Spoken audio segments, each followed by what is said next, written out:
Welcome, everybody, to 73 Degrees. This is a podcast where we focus in on what makes the perfect environment for everybody. For me, I have an intimate relationship with my thermostat at my house. I'm sure you do as well. And my perfect number is 73. That's where the number comes from. Today, we're talking with Dave Whitaker from Bluerock Builders, and he is a master builder. They put together an incredible home, and we're going to be chatting a little bit about what makes the perfect environment specifically for your clients. So Awesome. Really happy to have you on. Thanks for coming today. Thank you for having me. I'm excited to have this conversation. Yeah, absolutely. So we just finished up a project with Dave's group, and they put together an incredible home. It was actually part remodel, part build out up in the beautiful mountains here in Utah Valley. And we want to just chat a little bit about what some of those details were that made it the perfect environment for your client. Awesome. Well, thank you so much. And we really enjoyed working with those clients. And to give a little bit of the backstory, the father of the family wanted to have a place for all of his children and grandchildren to gather as a family.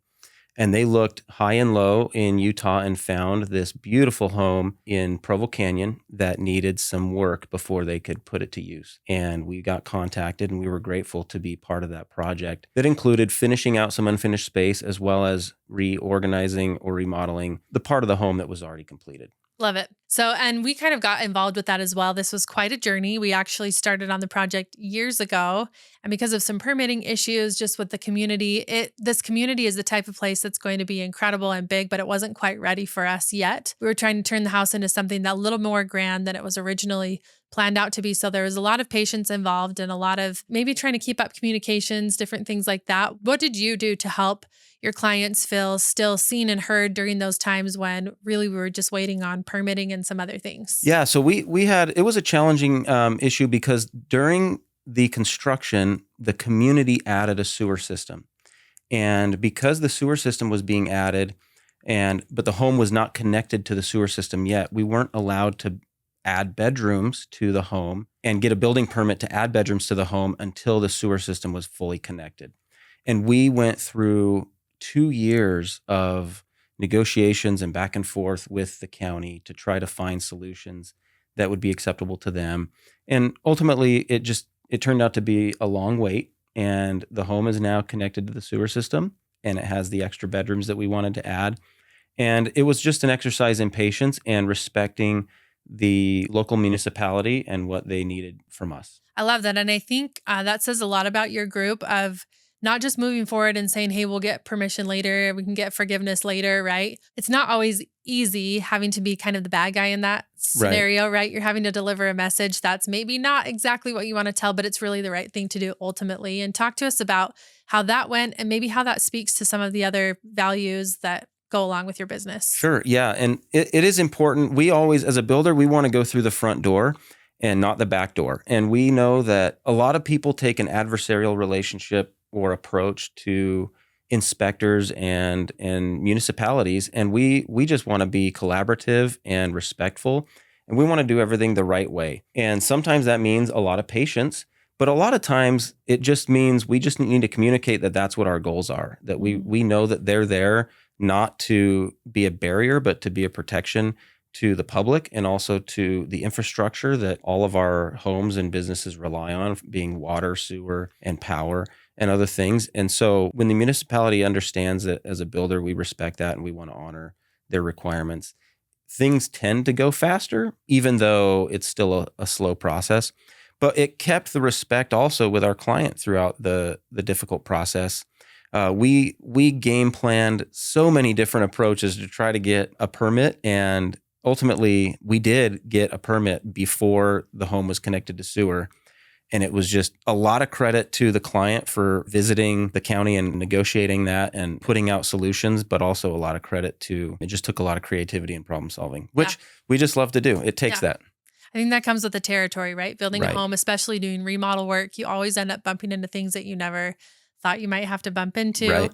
What were some of those challenges that maybe turned into beautiful results? Can you think of a few that happened on that project? Yeah, I love it. So in the upper level of that home, there were 3 bedrooms and 1 bathroom. And the architect came up with a really innovative way to squeeze a second bathroom into that space.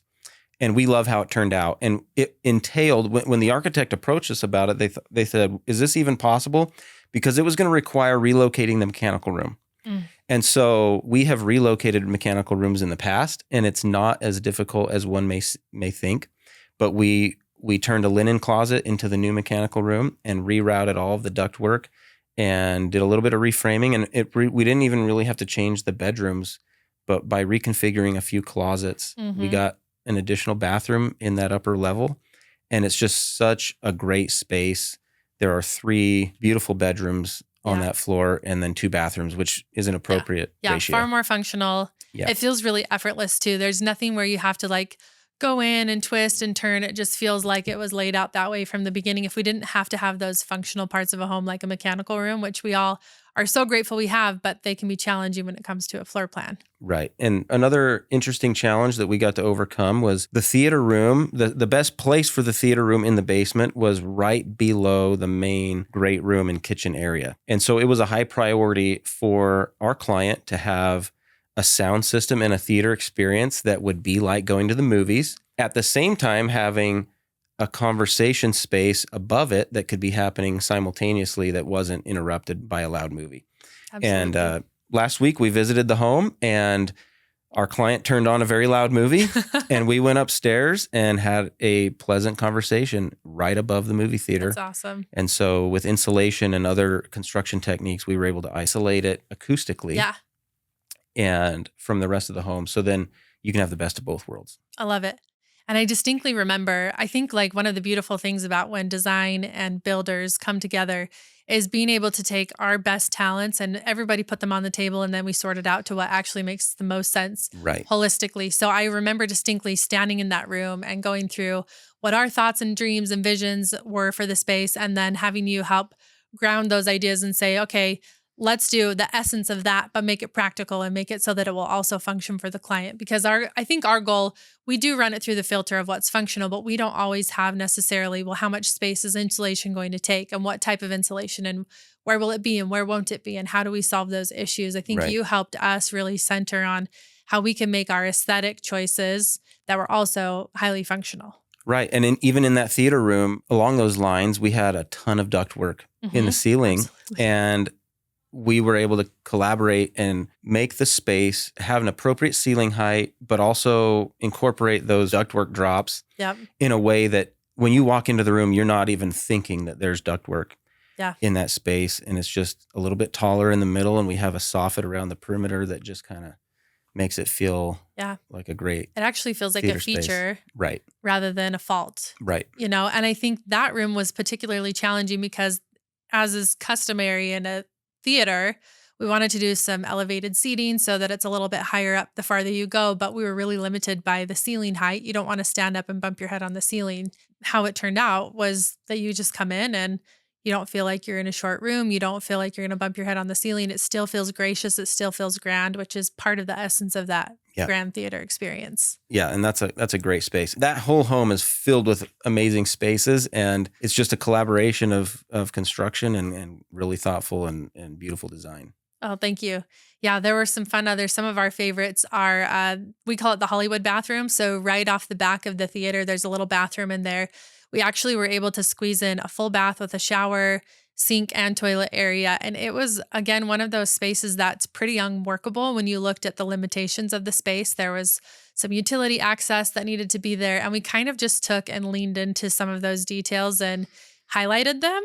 Yeah. You know, and it's actually very fun. You kind of walk in and think, oh, well, I've never been in a bathroom that has this kind of detail to it. And it was actually because of a challenge that we had run into is the reason that it has that kind of cool detail. And I love that bathroom because every time I step into that bathroom, I think of how many other homes we've worked on where a space like that turned into a storage room. Absolutely. And we got a full, beautiful, gorgeous bathroom in that space. You can't see it from any of the pictures, but there's an access to a sump pump in there. And the access needed to be able to fit a full-size man. And we have it, and you can't even find it. Yeah. Yeah. It's not going to be in your way. You don't notice it. You didn't have to sacrifice anything for it. So fun. Yeah. Hopefully a grandkid doesn't get locked in that little room. They're going to have to set some boundaries. That's right. For that bathroom. If they know it's there. Yeah. Right. Because it's pretty well hidden. I think that was really well done. So this is one of our favorite spots in the house. This was not necessarily a challenge, but it was kind of a fun thing that we came up with. This client had something that they wanted to feature, making memories with family member, and we came up with this little space that was kind of squozen in, and we wanted to make it into a puzzle room. Our trick that we wanted to do is we found a pair of beautiful antique doors, and we were a little bit anxious about it. We wanted it to feel like a wardrobe that you open up and walk through. And we needed it to come together seamlessly to where it felt like a piece of furniture up against the wall. And then you open those doors and you go into this room. There is cabinetry in there. There's wall covering in there. There are so many moving parts with just that one room alone. Talk to us a little bit about how the way you work accommodates something really unique and custom like that. Yeah, thank you. And we love to do this. So this took a lot of collaboration with our talented cabinet company. Mm-hmm. And it's on this project, we had Cabinet World, and we delivered these antique doors to them with the goal and said, this needs to be a wardrobe. Mm-hmm. And these are the doors. Go. Yeah. And they did a beautiful job turning it into a cabinet space that looks like a piece of furniture. And then inside the room with the other cabinetry, it just looks so great. What it is part of our core values, and part of what we love to do is to collaborate. And when we can get someone on the team and tell them what the goal line is and say, we don't know how you're going to get there, but let's get there. Absolutely. And let them go to work. That's just when you get to see amazing things. If we told them how we wanted them to get there, it would have been boring. Yep. Yeah. And they did a phenomenal job. They totally knocked it out of the park, and all of that collaboration. Hats off to your team who had to collaborate between us and the homeowner and every trade that was involved on the project. That's part of where the success comes from on a build like that. So I want to touch now. You spoke a little bit about your core values. Tell us what your core values are. There's a fun acronym that Dave's going to share with us. Tell us about that and how that kind of helps your company tick. Yeah, and we love our core values. We call them our rock pillars, and it spells the rock in Blue Rock. And I want to share a little bit about each of the R, the O, the C, and the K. Really, these core values and these rock pillars differentiate us from what we think other builders, or they define kind of how we work and what you can expect from our company and our team. So the first letter in rock is relationships. And that is the number one driver for what we do. And when we go into and meet a new client, we are number one looking for someone that wants a relationship and not a transaction. Mm-hmm. And when there's a transaction, we make lots of transactions. But as a builder, if it's a transaction, it's going to be 6 to 24 months.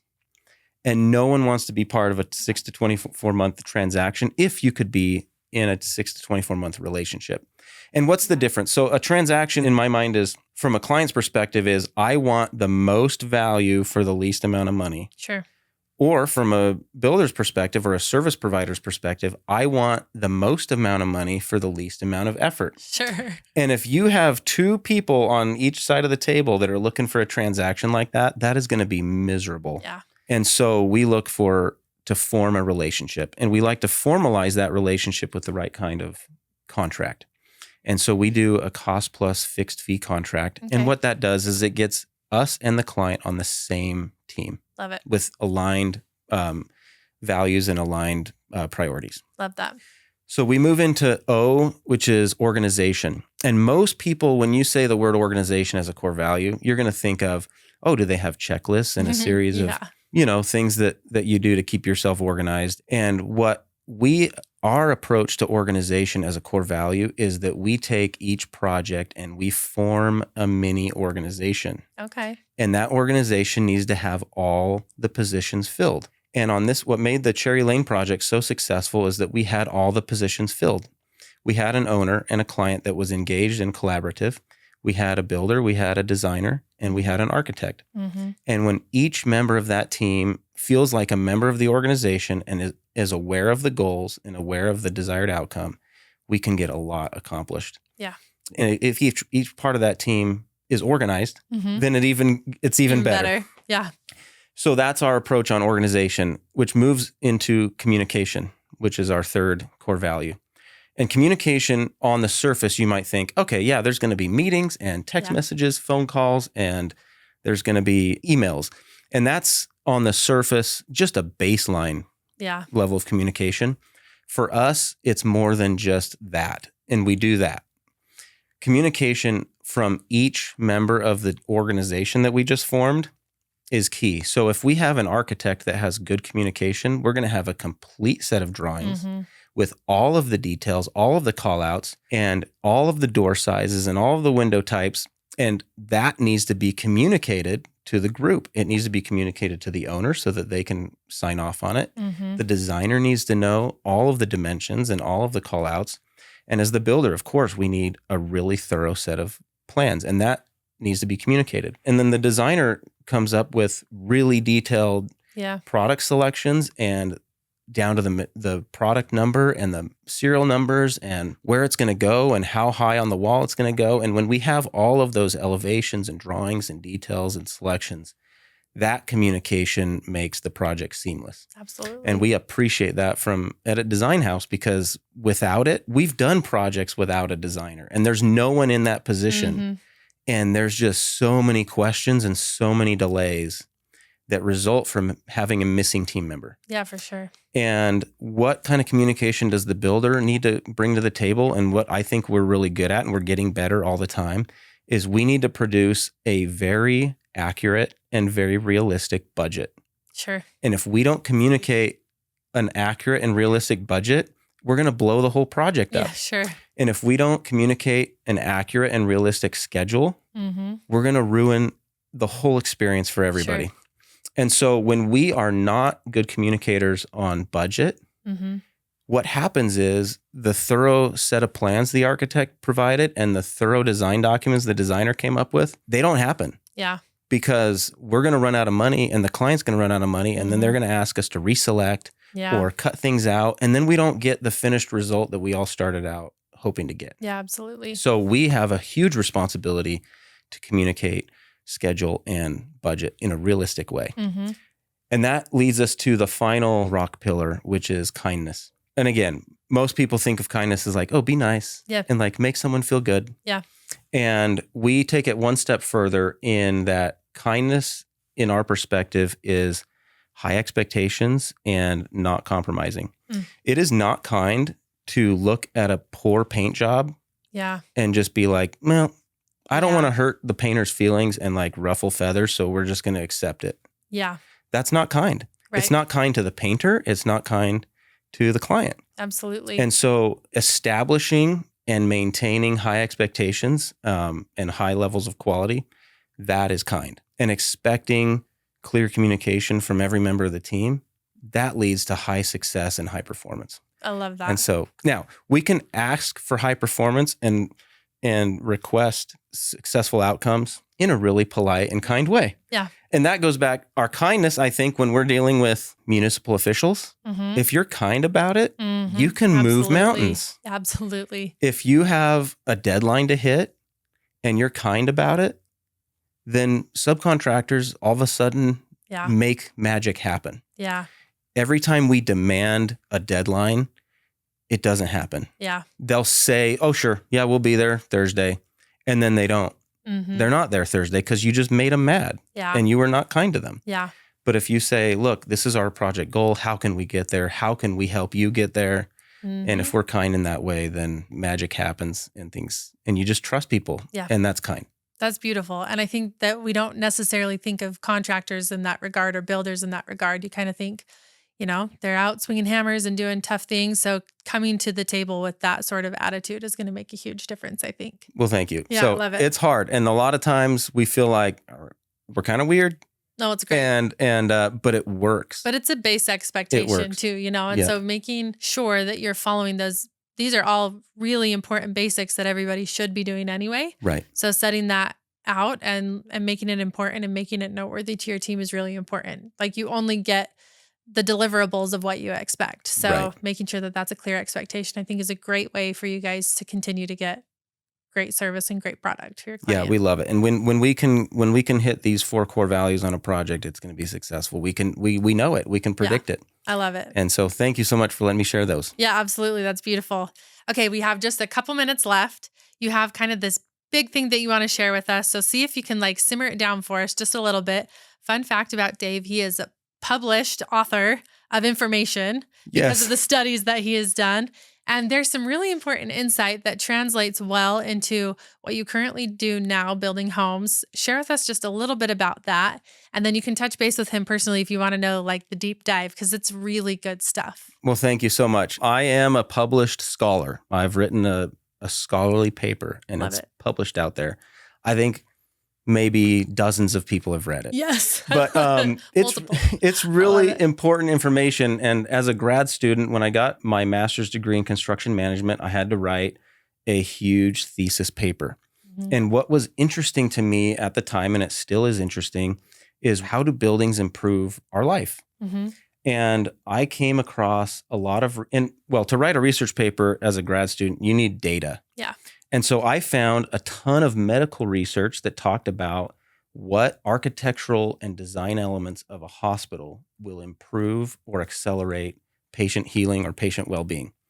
And I found a meta study that had hundreds of studies. They compiled hundreds of medical studies and made a list of all these things that make patient outcomes better in hospitals.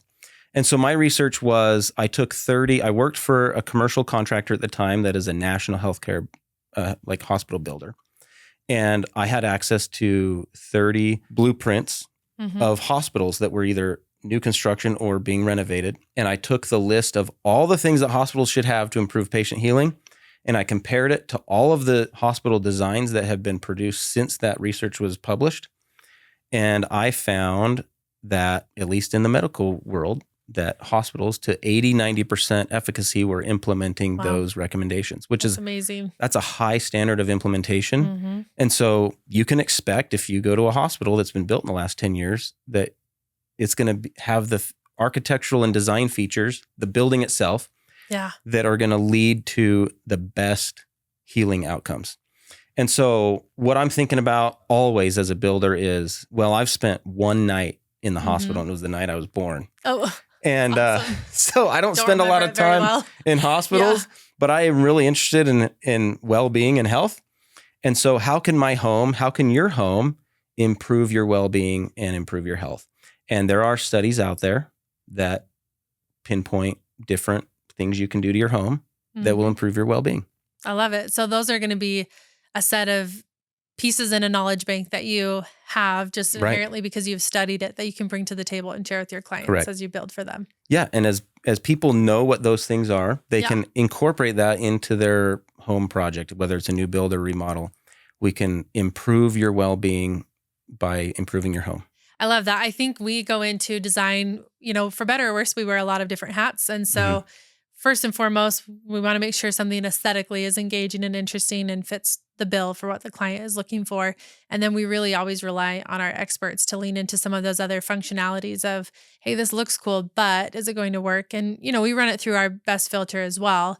But we Right. love hearing from other professionals like yourself to say, hey, this is cool, but also if you knew XYZ, how can we improve upon that? Or how can we play with that Right. detail to make it even better for the client? Yeah. And it's when you walk into a home that Edit has designed and installed, you feel good. Thank you. And Yeah. if you read the research, you'll know why you feel good. Yeah, I love it. Cool. So it's just Yeah. the proof is in the pudding. That's I right. love it. That's right. Cool. Well, thank you so much for being on with us, Dave. Thank you, Thank you. everybody, for joining us. And if you want to hear more from Dave, check out Bluerock Builders. They're here in Utah. And thank you so much for having us. And you guys take it easy and touch base with us next time.